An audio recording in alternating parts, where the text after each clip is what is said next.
Fala galera, bom dia a todos, eu sou o Fábio de Oliveira, estou aqui para mais um vídeo. Hoje é dia 1º de abril de 2020, quarta-feira, Rio de Janeiro, capital, e agora são 3 horas e 4 minutos. Muito bem, quero falar hoje sobre o título que vocês viram aí, Não vá na onda de teólogos, senão você morrerá afogado. Não vá na onda de teólogos, senão você morrerá afogado. Bom, já que eu vou desmascarar uma mentira de um teólogo, sabe? Infelizmente, muita gente foi enganada por esse cara, tá? E vai ver aqueles adoradores de Jesus dizendo que estou tocando na palavra santa, sei lá o que eles inventam aí. Então vamos chamar aqui a proteção do Deus Horus, tá? Deus Horus, eu já chamei aqui para poder desfazer as obras de Jesus na nossa vida, tá bom? Então, se você crê hoje, eu vou dizer para você, você não está aqui à toa. Jesus está tramando contra a sua vida, mas o Deus Horus está trabalhando a seu favor para desfazer as obras de Jesus na sua vida. Se você crê, diga Amon-Ra, tá bom? Diga Amon-Ra. Gente, vamos falar sério? A gente fala assim. Aí aparece aquele tonto, aquele ingênuo, fala assim: ah, vocês dizem que são ateus, mas acreditam nas divindades egípcias. Ele não sabe, essas pessoas não sabem que nós estamos tirando sarro com a cara deles. Mas vamos ao que interessa. Olha só, gente, deixa eu só ver aqui o nome do vídeo. Eu estava assistindo enquanto eu vou procurando, eu vou falando com vocês. Estava assistindo ao vídeo do professor Eustáquio, A Morte de Adão e o Fruto Proibido. E aí ele cita o Norman Geisler, ele cita a obra que ele escreveu para poder defender uma lenda e dizer que não tem contradição. Porque é o seguinte, gente, a tal lenda ali diz que a divindade louca ali falou que o Adão iria morrer se ele comesse do fruto, no dia que ele comesse. Aí ele come e não morre. Então nós temos ali uma contradição ali, tá? Não estou dizendo que isso aconteceu, porque isso nunca aconteceu. Isso aí, e quem sabe, quem estuda sabe. Isso é um plágio. A história de Adão e Eva, a Arca de Noé, tudo plágio. Mas o livro que ele cita é esse aqui, ó, Manual Popular de Dúvidas, Enigmas e Contradições da Bíblia, que é esse aqui, ó. Deixa eu ver se eu coloco para vocês aqui, ó. Tá? Esse livro aqui, gente, eu tenho ele há muito tempo, tá? Desde a época que eu era evangélico. O que acontece? Eu não sei como é que eu pude acreditar nas bobagens que aqui estão. Eu já falei sobre uma bobagem que estava aqui em um vídeo, mas já faz muito tempo. Não sei se ele está aí. Se eu tiver tirado, eu vou colocar de volta. Mas o que acontece? Eu vou falar de outra coisa. Então, o professor Eustáquio, ele mostra a incoerência que o Norman Geisler faz. Claro que eu não vou mostrar a mesma coisa, tá? Ele lê tudo isso aqui que eu vou ler para vocês. Só que eu quero ler 2 versículos que o Norman Geisler cita, que ele joga, que ele na verdade não foi sozinho, é o Norman Geisler com Thomas Rowe. Ele cita esses versículos, mas induz ao erro, tá? Claro que as bobagens que o Norman Geisler escreveu juntamente com o companheiro dele aqui, o professor Eustáquio, ele detona um outro aspecto dentro do que eu vou ler aqui, tá? Só que o vídeo dele deu ideia para que eu fizesse esse vídeo aqui. Então o que eu estou falando aqui não é nenhuma cópia do que ele falou lá. Quem quiser, assistam ali o vídeo que o professor Eustáquio gravou. Deixa eu ver o nome aqui, porque é tanta coisa para gravar na cabeça que a gente acaba esquecendo. A Morte de Adão e o Fruto Proibido, tá? Esse é o vídeo do professor Eustáquio. Quem quiser, melhor, assistam lá que vocês não vão se arrepender. Mas vamos lá, gente. O Norman Geisler, para poder defender a mentira, ele inventa outra mentira. Até tem um vídeo com esse título. Então ele cita algumas coisas, ele inventa textos, inventa bobagens e joga versículos. E o que acontece? A pessoa lê isso, ela continua no engano. Mesmo quem quer estudar, porque por estar com a mente predisposta a obedecer, sabe o que acontece? Simplesmente essa pessoa, ela interpreta de maneira programada. Isso que é triste. Isso acontecia comigo, porque quando eu queria esclarecer alguma coisa diante de uma situação embaraçosa, de uma contradição bíblica, eu recorri a esse livro aqui de outros teólogos. E o que acontece? Eu fui enganado muito tempo, só que eu não li o que eles citavam de maneira de maneira espontânea e sem a interpretação deles. Ia na onda dos caras e por isso quase morria afogado, tá? Falando metaforicamente. Mas vamos lá, gente, vamos lá. Vou mostrar aqui para vocês. Foi na página 39, tá? Está a besteira. Eu só não tirei foto do número da página, mas eu tirei foto da página. Não quis escrever para aqueles que não têm o livro e dizer assim: ah, você inventou. Não inventei nada. Tá aqui, tá? Vou mostrar aqui para vocês. Porque é o seguinte: a lenda bíblica diz que a divindade maluca falou no dia que Adão comesse do fruto iria morrer. Só que isso não aconteceu. Só que o que acontece?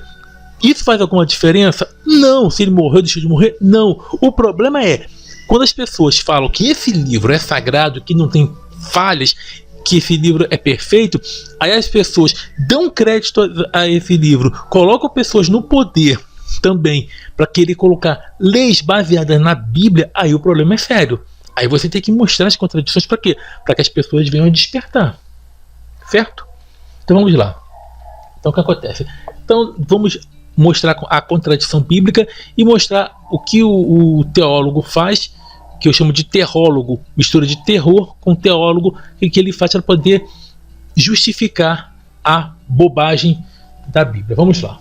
Olha só, nem vou aparecer, vou deixar aqui, ó, tirei a foto da página 39, o livro já mostrei, então tá aqui, ó. Olha só. Gênesis: por que Adão não morreu no dia em que comeu do fruto proibido, como Deus dissera que aconteceria? Ele bota assim: problema, Deus disse a Adão com respeito à árvore proibida: no dia em que dela comeres, certamente morrerás. Mas depois que pecou, Adão viveu até a idade de 930 anos. Por favor, gente, não riam. Ele viveu até a idade de 930 anos. Por favor, não riam. A palavra dia, Yom, olha só a solução que ele dá. Olha que brilhante. A palavra dia, Yom, nem sempre significa um dia de 24 horas, pois 1000 anos a teus olhos são como o dia de ontem. Ele cita o versículo aqui e ainda coloca com 2 Pedro 3,8. Tá? Assim, realmente, Adão morreu dentro de um dia. Neste sentido, olha só, ele dá o sentido que ele quer. Ainda Adão começou a morrer fisicamente no exato momento em que pecou. Aí bota aqui Romanos 5,12, é esse aqui que vou ler o primeiro. E ele morreu também espiritualmente naquele preciso instante em que pecou. Efésios 2,1. Portanto, Adão morreu de diversas formas. Por favor, gente, não riam. Cumprindo assim o pronunciamento de Deus. Bom, volta para essa cara feia aqui. O que acontece? Isso é a bobagem que ele falou, que ele escreveu ali. Melhor, escreveu, né? Primeiro, ele vai dizer que a palavra dia, tudo bem, dentro da Bíblia, a palavra dia ela pode ter várias acepções. Um tempo indeterminado, pode significar 1000 anos, pode significar 12 horas e pode significar 24 horas. No Gênesis, os dias ali estão falando de dias mesmos, tá? Literais. Não tem essa de 1000 anos não, tá, gente? Isso aí é conversa para boi dormir, tá? Isso aí é desculpa para poder manter a ovelhinha pastando. Mas vamos lá agora. Ele cita duas coisas aqui para poder justificar a loucura, porque se você ler, se o troço fosse lido como lenda apenas, beleza, como um outro livro, como o Senhor dos Anéis, sabe, como as Crônicas de Nárnia, beleza. Não, o problema é que as pessoas botam isso aqui como verdade absoluta, e não é, isso aqui é tudo uma bobagem. Mas vamos lá. Aí ele diz que 1000 anos aos teus olhos são como os dias de ontem. Isso aqui não prova nada, sabe por quê? Porque os autores que escreveram Gênesis não tinham noção de Salmos muito menos de 2 Pedro, tá? Então não diz ali que vai morrer no dia de Deus porque é como 1000 anos. Não diz isso. Diz que ele iria morrer no mesmo dia, literalmente, tá? Aí olha só o que ele vai escrever aqui. Olha a besteira. Olha, ele vai tentar fechar aqui com chave de lama. Tem gente que fecha com chave de ouro, ele fecha com chave de lama. Olha só. Ainda Adão começou a morrer fisicamente. Adão começou a morrer fisicamente no exato momento em que pecou. Aí ele cita Romanos 5,12 e depois ele cita diz ele também morreu espiritualmente naquele preciso instante em que pecou. Efésios 2. Muito bem, vamos ver os versículos que ele leu e mostrar que o teólogo mentiu muito, tá? Vamos lá então. Aqui, ó. Aqui são os 2 versículos que ele leu. Portanto, assim como por um homem entrou o pecado no mundo, e pelo pecado a morte, assim também a morte passou a todos os homens, porque todos pecaram. Bom, isso aí eu vou deixar um pouquinho nessa tela aqui, depois eu volto aqui para mim. Bom, ele disse o quê? O que ele diz lá no livro dele? Ele diz que Adão começou a morrer fisicamente no exato momento em que pecou. Aí ele peca isso aqui em Efésios 5:12. Em nenhum momento nesse versículo aqui, nós lemos o versículo, diz: Adão começou a morrer fisicamente neste dia, ou seja, no exato momento que pecou. Não diz isso. Aqui, todo o capítulo 5 de Romanos está dizendo o seguinte: está dizendo que os seres vivos começaram a morrer por causa do pecado, a consequência do pecado de Adão, e por isso que veio a morte para todos, e morte física, tá? E decorrência do pecado. Mas isso é uma grande bobagem. Por quê? Porque que nós morremos? Porque seres vivos morrem. Seres vivos nascem, crescem, reproduzem, envelhecem e morrem. Então não tem nada a ver com pecado, tá? Esqueçam isso, isso é bobagem pura. Então o que acontece? Aqui está dizendo que Adão começou a morrer fisicamente. Não diz isso. Mas a pessoa, mesmo que leia influenciada por essa bobagem do livro, lê isso aqui e entende de maneira errada. Ou seja, eles mentem.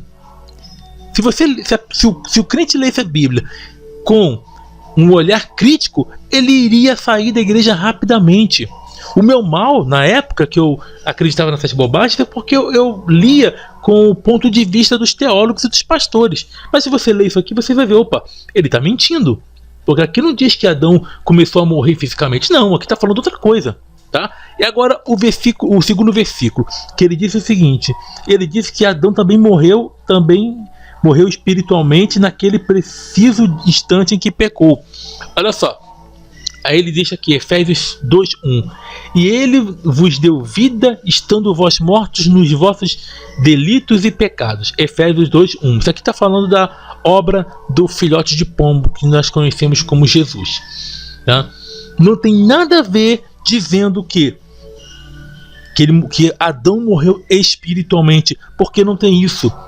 Ali estava dizendo de morte física, e a divindade na Bíblia mentiu. Então, voltando aqui para mim, você pega os 2 versículos, não diz que Adão começou a morrer espiritualmente. Não diz isso. Pelo contrário, aqui está falando de um outro assunto, tá? E o Norman Geisler, justamente com Thomas Rowan, mente no livro dele, dizendo o quê? Dizendo que Adão começou a morrer fisicamente. Olha só, começou a morrer fisicamente. Efésios 5 não fala, ou melhor, Romanos 5:12 não fala nada disso. E depois diz que aí ele morreu espiritualmente naquele preciso instante em que pecou. Efésios 2:1. Efésios 2:1 não está falando que Adão morreu espiritualmente. Não diz nada disso. Não está lá no versículo de Efésios lá, Efésios 2:1. Adão morreu espiritualmente. Não diz isso. Sabe por quê? O Thomas Rowan só escreve o quê? Só escrevia, no caso, bobagens para manter a pessoa presa dentro da lenda. Mas o que ele faz? Ele inventa uma interpretação que não está no versículo seguinte. E outra, vocês não podem interpretar Gênesis. Estou falando de interpretação de texto, tá? Não estou falando de verdade absoluta, não. Porque isso aqui não é uma verdade, isso aqui é uma bobagem pura. Você não pode interpretar Gênesis por algo que está em Efésios. Por quê? Porque ali o autor de Efésios não tinha, ou melhor, o autor de Gênesis, ou os autores, eles não tinham noção do pensamento do autor de Efésios. Por quê? Porque simplesmente o que você vê no Novo Testamento é ideologia de autores, para poder tentar o quê? Para poder tentar corroborar aquelas bobagens que estão ali, para tentar dizer que foi tudo cumprimento e não se cumpriu nada. E o pior de tudo, o Norman Geisler, com aquele companheiro dele, Thomas Rowan, pegou várias passagens. Eu só estou analisando aqui 2 versículos, mostrando que ele mentiu. Se eu for utilizar os outros, eu vou ficar uns 40 minutos só explicando detalhe por detalhe. Então ele pega 2 versículos para dizer uma coisa que não está no texto, principalmente no texto de Gênesis, lá diz outra coisa, e aqui ele inventa interpretação para quê? Para poder justificar o injustificável.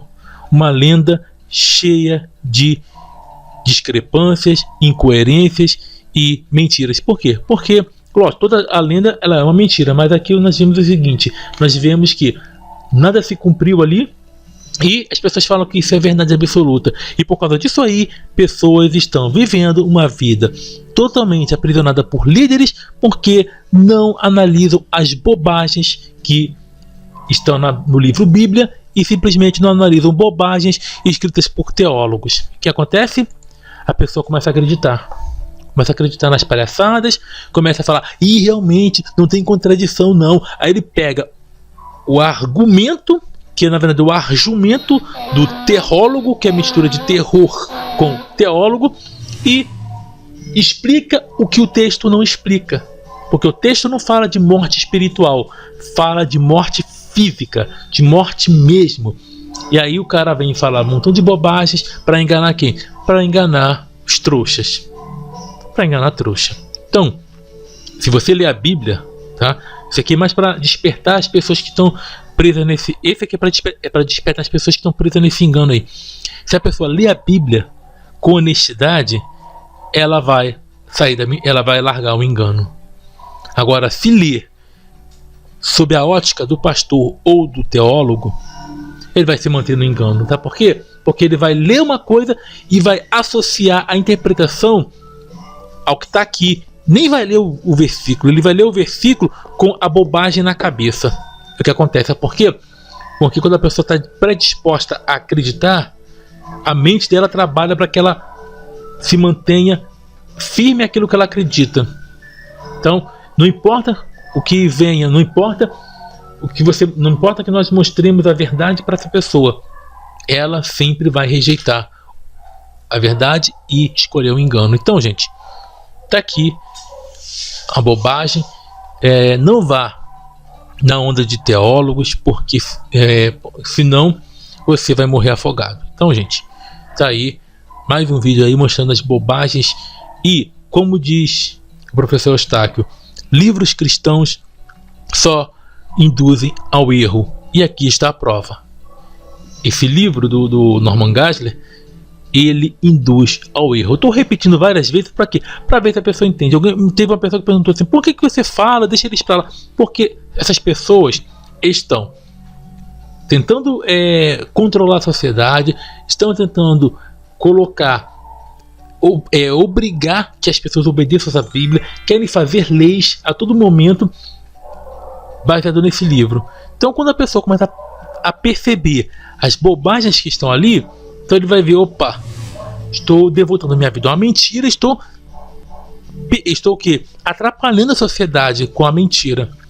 Então, assim, quanto mais pessoas saírem, são poucos que saem, sim, mas quanto mais conseguimos levar a racionalidade, a reflexão e fazer as pessoas questionarem, mais pessoas saem do engano. Por que eu falo isso? Porque eu sou fruto do trabalho de livros pensadores, tá bom? Então fique aí com esse vídeo. Não vão na onda de teólogos, por favor, senão vocês vão morrer afogados, tá bom? Grande abraço a todos e até a próxima. Estamos juntos pela propagação do conhecimento. Sucesso a todos e tchau, tchau.